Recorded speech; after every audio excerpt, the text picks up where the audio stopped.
Hello दोस्तों, नमस्कार। कैसे हैं आप लोग? उम्मीद करते हैं आप लोग स्वस्थ होंगे, मस्त होंगे और लगातार अपनी पढ़ाई में व्यस्त होंगे। मेरे दोस्त, हम लोग का चल रहा है RWA बुक सॉल्यूशन, जिसके अंतर्गत लाभ हानि चैप्टर के हम लोग 71 सवाल कवर कर चुके हैं। आज शुरू करते हैं 72, 73, 74, 75। मतलब मेरे दोस्त 4 सवाल और बचे हुए हैं। इस वीडियो के अंदर इन चारों सवालों को कवर कर लेते हैं, फिर एक नए चैप्टर साझेदारी की तरफ बढ़ेंगे। अगला चैप्टर जो होगा वो होगा साझेदारी अर्थात पार्टनरशिप। चलिए 4 सवाल है, फटाफट कवर कर लेते हैं। 72 नंबर सवाल लिखिएगा मेरे साथ। 72 72 नंबर लिखिए। अहमद 5200 रुपए में एक पुराना स्कूटर खरीदता है। अहमद 5200 रुपया में एक पुराना स्कूटर खरीदता है। एक पुराना स्कूटर खरीदता है। अहमद 5200 रुपए में एक पुराना स्कूटर खरीदता है और इसकी मरम्मत पर 800 रुपया खर्च करता है। और इसकी मरम्मत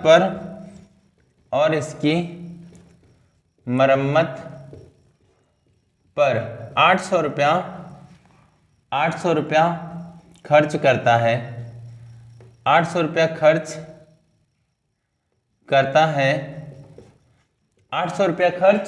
करता है। यदि यह स्कूटर 6600 रुपये में बेचता है। यदि यह स्कूटर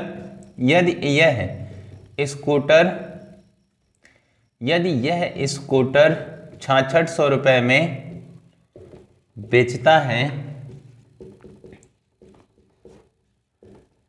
तो लाभ प्रतिशत ज्ञात करें। तो लाभ प्रतिशत ज्ञात करें। ये सवाल है पूरा। एक बार देख लीजिए पूरा सवाल। क्वेश्चन क्या है मेरे दोस्त? है अहमद 5200 रुपए में एक पुराना स्कूटर खरीदता है और इसकी मरम्मत पर 800 रुपया खर्च करता है। यदि यह स्कूटर 6600 रुपये में बेचता है तो लाभ प्रतिशत क्या होगा? देख लीजिए एक बार पूरा सवाल।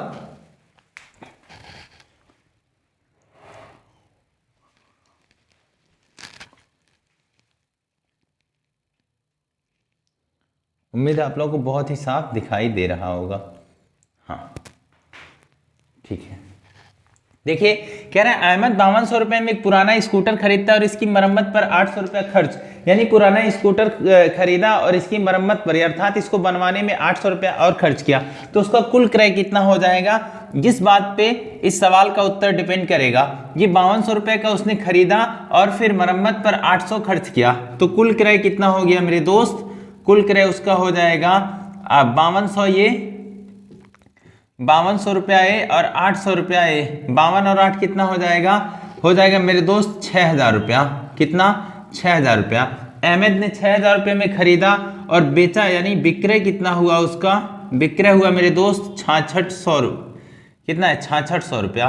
अब 6000 रुपये में खरीद के 6600 रुपये में बेचेगा तो उसका लाभ कितना होगा? 600 रुपये का लाभ। किसके ऊपर? 6000 रुपये के ऊपर। परसेंट के लिए गुणा 100।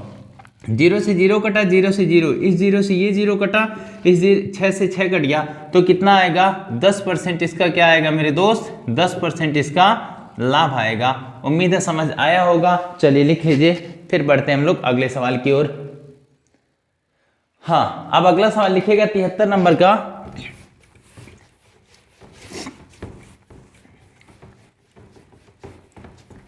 तिहत्तर नंबर लिखिएगा मेरे दोस्त। किसी वस्तु को एक तय मूल्य पर बेचा गया।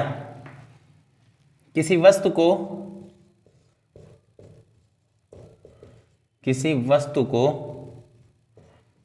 एक तय मूल्य पर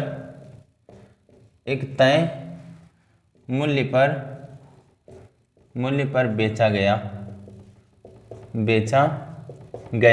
किसी वस्तु को एक तय मूल्य पर बेचा गया, इसे उस मूल्य के 4/5वें हिस्से पर उस मूल्य के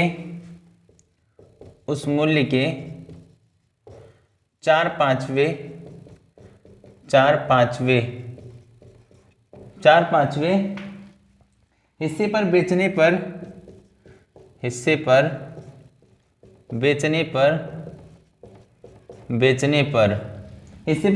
पर 16% की हानि होती है।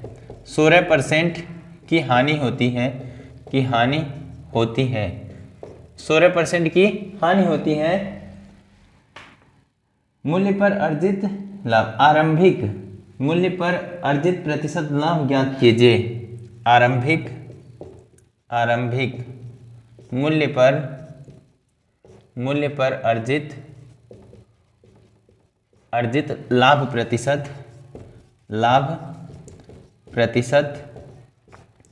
ज्ञात कीजिए। ये सवाल है पूरा। एक बार पूरा सवाल देख लीजिए मेरे दोस्त। कह रहा है किसी वस्तु को एक तय मूल्य पर बेचा गया, इसे उस मूल्य के 4/5वें हिस्से पर बेचने पर 16% की हानि होती है। आरंभिक मूल्य पर अर्जित लाभ प्रतिशत ज्ञात कीजिए, ये सवाल है।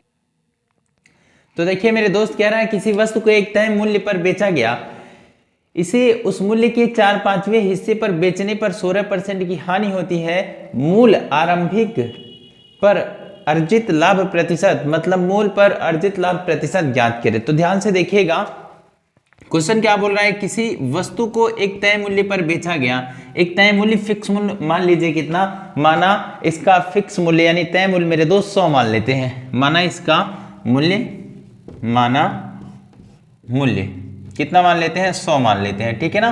100 माना इसका मूल्य 100 तय मूल्य पर बेचा गया, इसे उस मूल्य के 4/5वें, कितने 4/5वें, मतलब 100 के 4/5वें, 100 का 4/5वां देखिएगा मेरे दोस्त, 100 का 4/5वां मतलब 4/5, 5 से कटा 20 बार में 20 चौक कितना हो गया 80। 80 में 4/5वें हिस्से पर बेचने पर 16% की हानि होती है। 80 में बेचेंगे तो 16% की हानि होगा। यह है विक्रय मूल्य। क्रय लाइए, सबसे पहला काम, 100 वाला वस्तु 16% हानि पर बिकेगा, कितने में 84 में बिकेगा। ये मैंने बार बार बताया, ये क्रय होगा और ये विक्रय होगा। आप लाभ हानि का पीछे का वीडियो देखेंगे, वहां मिल जाएगा। ये क्रय होगा, उधर वाला क्या होगा विक्रय। हमें क्रय लाना है तो 100 को ऊपर रखेंगे, बटे में मेरे दोस्त 84 गुणे 80। अब इसको हल करिए, क्रय आ जाएगा 21 चौके 84, फिर उसके बाद 20 चौक 80, 20 का गुणा 100 से करेंगे, कितना आ जाएगा, ये आएगा मेरे दोस्त 2000। कितना 2000/21। ये तो आ गया क्रय मूल्य आ गया, ठीक है। फिर क्या बोल रहा है, मूल आरंभिक पर अर्जित लाभ प्रतिशत। अभी के लिए ये क्या आया, ये तो इसका ये क्रय मूल्य आया। अब आरंभिक मूल्य पर कितना लाभ हुआ, 100 रुपया पहले मूल्य था, अब बिका कितने में 2000/21 में। तो लाभ कितना होगा, ध्यान से देखिएगा, 100 माइनस 2000/21, इससे गुणा कर देंगे। 21 का गुणा 100 में करेंगे, 2100 आ जाएगा। 2100 में से 2000 घटाएंगे मेरे दोस्त, तो कितना आ जाएगा, 2100 में से 2000 घटाएंगे तो 100, 2100 माइनस 2000 करेंगे तो कितना आएगा, 100 आएगा। 100/21, ये क्या होगा, ये लाभ होगा। लाभ और हानि हमेशा किस पे देखा जाता है, क्रय मूल्य पर। तो क्रय मूल्य ये है, तो 100/21 का लाभ, 100/21 का लाभ किसके ऊपर, 2000/21 के ऊपर, 2000/21 के ऊपर, और परसेंट के लिए गुणा 100। ये देखिए, इससे ये कट जाएगा, 0 से ये 0 कटा, 0 से ये 0 कटा, क्या क्या हो गया मेरे दोस्त, 100 बटे में कितना हो गया 20, 20 से भाग देंगे तो कितना आ जाएगा, 5% का इसमें लाभ आ जाएगा। कितना लाभ हो जाएगा मेरे दोस्त, 5% का लाभ हो जाएगा। चलिए लिख लीजिए। उम्मीद है पूरी बात आपको समझ में आई होगी। हाँ, यहाँ घटाने पे थोड़ा दिख नहीं रहा है, यहाँ घटाए है तो कितना आएगा, 100/21 लाभ, ये 100/21 आएगा, ठीक है। चलिए लिख लीजिए। फिर हम लोग बढ़ते हैं 74 नंबर सवाल की तरफ। देखिएगा 74 नंबर सवाल, ये 73 नंबर का था।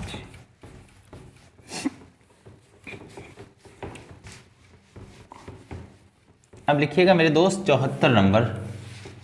हाँ, 74 नंबर सवाल है, राजा राम ने एक निश्चित मात्रा में गेहूं खरीदा। 74, राजा राम ने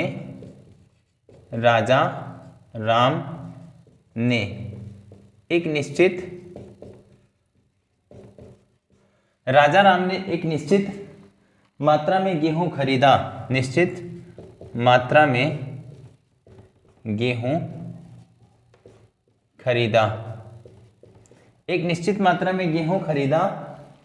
यदि वह 1/4 गेहूं 12% लाभ पर बेचता, यदि वह 1/4 एक चौथाई, यदि वह एक चौथाई गेहूं 12% लाभ पर, गेहूं 12% लाभ पर बेचता,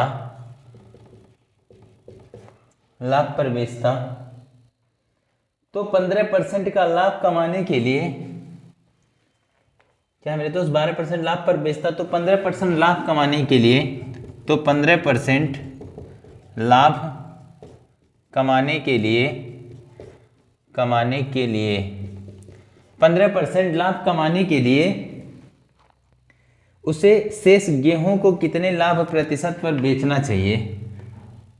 उसे शेष गेहूं को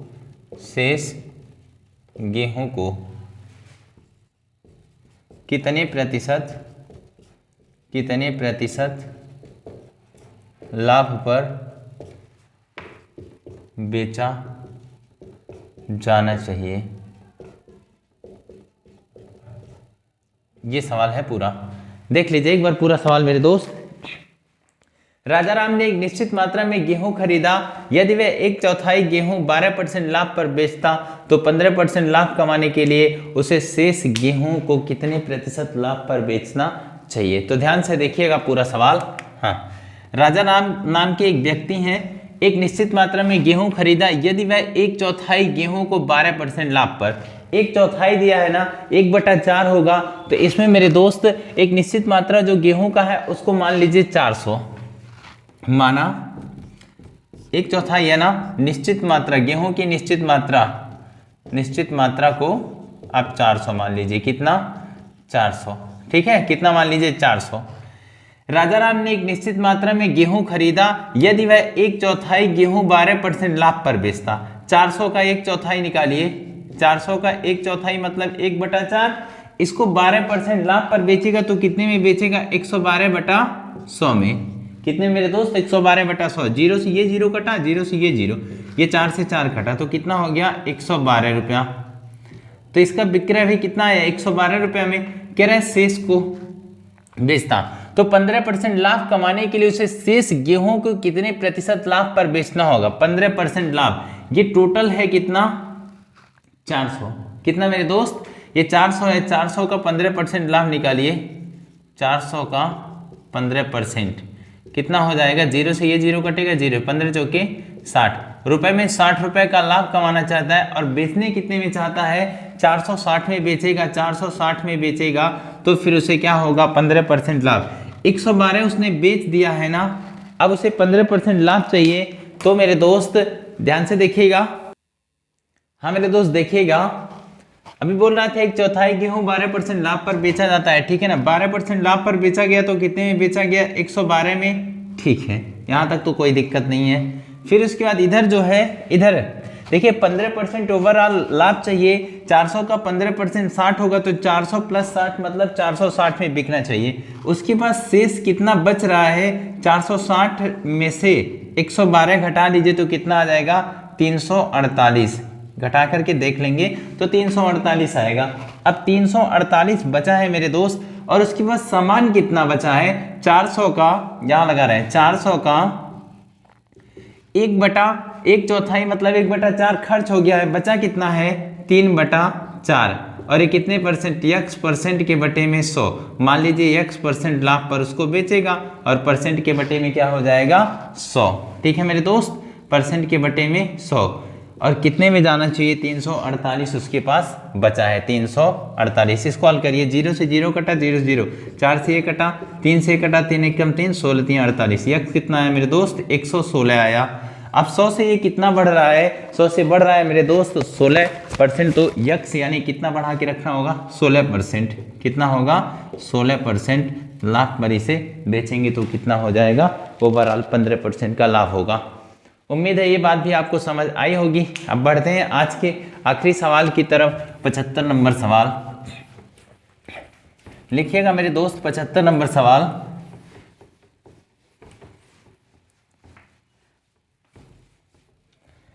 हाँ, 75 नंबर सवाल लिखिएगा, और ये आज का आखिरी सवाल होगा।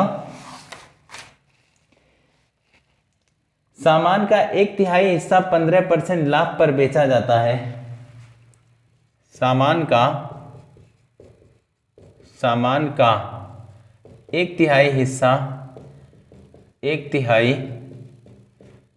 हिस्सा, 1/3 हिस्सा, सामान का 1/3 हिस्सा 15% लाभ पर बेचा जाता है, 15% लाभ पर बेचा जाता है, बेचा जाता है। सामान का 1/3 हिस्सा 15% लाभ पर बेचा जाता है। सामान का 25% हिस्सा 20% लाभ पर बेचा जाता है।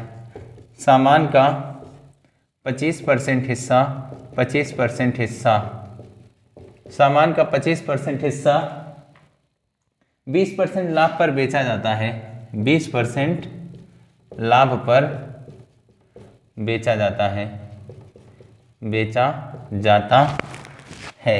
ठीक है, बेचा जाता है। और शेष सामान 10% हानि पर बेचा जाता है, और शेष सामान 10% हानि पर, 10% हानि पर बेचा जाता है, बेचा जाता है, बेचा जाता है। फिर आगे है मेरे दोस्त, यदि पूरे लेन देन में 350 रुपए का लाभ अर्जित किया जाता है, यदि पूरे लेन देन में 350 रुपए का लाभ अर्जित किया जाता है, तो सामान का वास्तविक मूल्य कितना है? लाभ अर्जित किया जाता है, अर्जित किया जाता है, किया जाता है, तो सामान का वास्तविक क्रय मूल्य क्या है? क्रय मूल्य क्या है? क्या है? ऐसे सवालों को आप ऑप्शन से बहुत ही आसानी से कर लेंगे, पर पहले मेरे दोस्त हम लोग विदाउट ऑप्शन सीख लें तो फिर आगे बढ़ेंगे। ठीक है, चलिए सवाल थोड़ा अच्छा है, देख लीजिएगा पूरा ध्यान। चलिए देखिए मेरे दोस्त, सामान का 1/3 हिस्सा 15% लाभ पर बेचा जाता है, सामान का 25% हिस्सा 20% लाभ पर बेचा जाता है, और शेष सामान 10% हानि पर बेचा जाता है। यदि पूरे लेन देन में 350 रुपए का लाभ अर्जित किया जाता है, तो सामान का वास्तविक क्रय मूल्य क्या होगा? ध्यान से देखिएगा, कह रहे हैं सामान का 1/3 है ना, तो फिर इसको ऐसा कुछ मानिए जिससे ज्यादा कठिन न हो। 1/3 है मतलब सामान का वास्तविक क्रय मूल्य मान ले रहे हैं मेरे दोस्त कितना? 300। 1/3 है, 300 मानेंगे तो फिर बहुत अच्छा हो जाएगा। इसका वास्तविक क्रय मूल्य कितना हमने मान लिया? 300। अब कह रहे हैं सामान का 1/3 हिस्सा, सामान का कितना? सामान का 1/3 हिस्सा। अच्छा है, ये वास्तविक क्रय मूल्य नहीं है मेरे दोस्त, ये सामान है टोटल। ठीक है ना, कितना है? ये कुल सामान है। कुल सामान कितना है? 300 है। 300 का 1/3 मतलब 1/3। 3 से कटा कितना? 100 बार में, ये 100। 300 का 100, ठीक है ना। 15% लाभ पर बेचा गया मतलब 100 पे 15 का लाभ 115/100। ये 100 से 100 कट जाएगा। ठीक है, बचा कितना? 115 बचा, 115। ठीक है, पहली बात हो गई। सामान का 25% हिस्सा, अब 300 का 25% निकालिए। 300 का 25% के बटे में 100, 0 से 0 कटा, 0 से 0 कितना आया? 75। ये सामान का 25% हिस्सा 20% लाभ पर बेचा गया। 20% लाभ मेरे दोस्त 120/100। ठीक है, 0 से ये 0 कटा, ये 6 से कटा, 6 दूनी 12, ये 5 दूना 10, ये कटा 15 25 75, 15 छक्का 90। 90 रुपए में ये बेचा जाता है।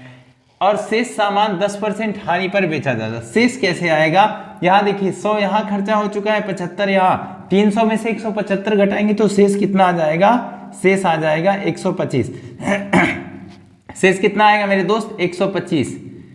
125 को 10% हानि पर बेचा गया। 10% हानि यानी 90/100। इसका विक्रय देख लीजिए, ये 25 9 कितना हो जाएगा? 9 5 45 को 5 पीछे कितना? 4, 9 दूना 18, 4 22 को 2 हासिल 2, 9 1 9 2 11 बटे 10 करेंगे तो कितना आ जाएगा? 112.5। ये हो गया इसका विक्रय, जिसका विक्रय इसका कुल विक्रय उसके पास कितना है? कितने में खरीदा था? 300 में। इसको जोड़ेंगे कितना आ जाएगा मेरे दोस्त? 317.5 आएगा। 317.5। अब वहां 300 रुपये में खरीद के 317.5 में बिका, तो कितने का लाभ हो रहा है? लाभ मेरे दोस्त कितने का हो रहा है? लाभ हो रहा है 17.5 का। कितने का लाभ? 17.5 रुपए का लाभ हो रहा है। और सवाल में कितने का लाभ दिया है? सवाल में लाभ दिया है 350 रुपए का। कितने का?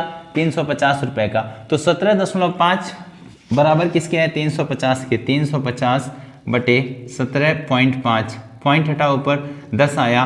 टोटल मेरे दोस्त पूछा है वास्तविक क्रय मूल्य, तो हमने कितना माना? 300।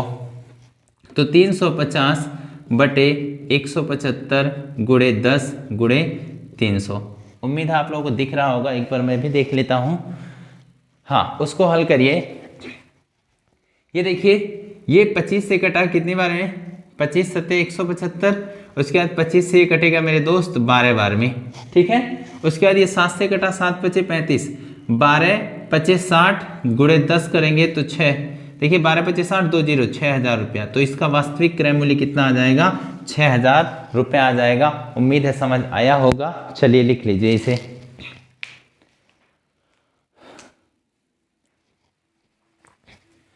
तो मेरे दोस्त ये था आज का क्लास। हम लोग लाभ हानि के पूरा कंप्लीट 75 सवाल था। 75 सवाल 8-9 पार्ट लगे हुए हैं, जितने 8-9-10 पार्ट जितने लगे हैं सब में हमने कवर कर लिया है। बस अब नेक्स्ट अगला क्लास साझेदारी का आएगा, तो उसको हम बेहतरीन ढंग से कवर करेंगे। उम्मीद है आप लोगों को समझ आ रहा होगा। अपने सपनों के लिए, अपने वर्दी के लिए लगातार जी जान से मेहनत करते रहिए, क्योंकि मेरे दोस्त इस साल को आपको बहुत ही बेहतरीन साल बनाना है। इस बार आपको सरकारी नौकरी लेकर के फिर आगे अपने लाइफ को एंजॉय करना है। जीवन भर ये ध्यान रखिए, तैयारी ही नहीं करना है। बस आज के लिए इतना ही। मिलते हैं अगले वीडियो में। स्वस्थ रहिएगा, मस्त रहिएगा, मेहनत से, खूब मेहनत से पढ़ते रहिएगा, क्योंकि जो सपना आपने देखा है, अपने माँ बाप को दिखाया है, उसे पूरा भी करना है। जय हिंद।